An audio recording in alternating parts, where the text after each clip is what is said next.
Ar jūs sutinkate, kad vienas iš paskutinių baudžiavos arba feodalinių santykių bastionų yra valstybiniai universitetai, kad jų rektoratai yra tie feodalai ir jeigu tai kaip ketinate prisidėti prie išbaudžiavimo, prie baudžiavos panaikinimo valstybiniuose universitetuose ir sukurti tas bendruomenės akademinės, apie kurias taip daug ir taip dažnai jau yra 15 metų šnekama.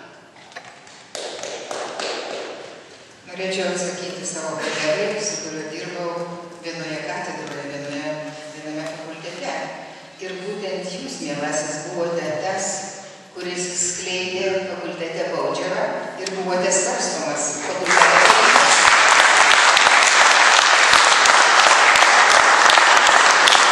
Tačiau aš neperėsiu prie asmeniškumų, atsiprašau, kad taip sureagavau.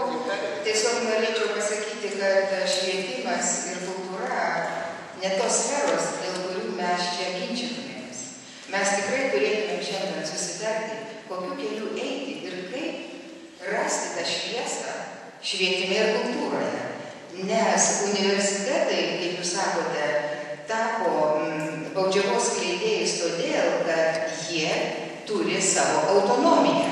Ir politikai negali kištis, kai tik pabandai pasakyti kritiškesnį žodį, rektoriai su savo administracija, kaip jūs teisingai pasakėt, net ir jūsų dekanas šiuolaikinis, kai aš pamėginau padėti rusistams, kuriuos ten šveitė iš fakulteto, pasakė, nesikiškite, mėlyjei, čia universiteto reikalas.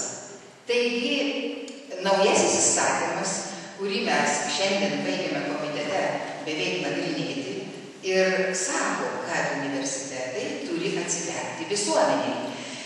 Tarp kitko, norėčiau priminti gerbiamai publikai, kad šį naują mokslo ir studijų įstatymą sukūrė Švietimo ministerija ir jį nukopijavo konservatoriai bei liberalai, tarsi pateikdami savo variantą, perstatė tekstą vietomis, pakeisdami pavadinimus, įdėdami vieną ar kitą žodį.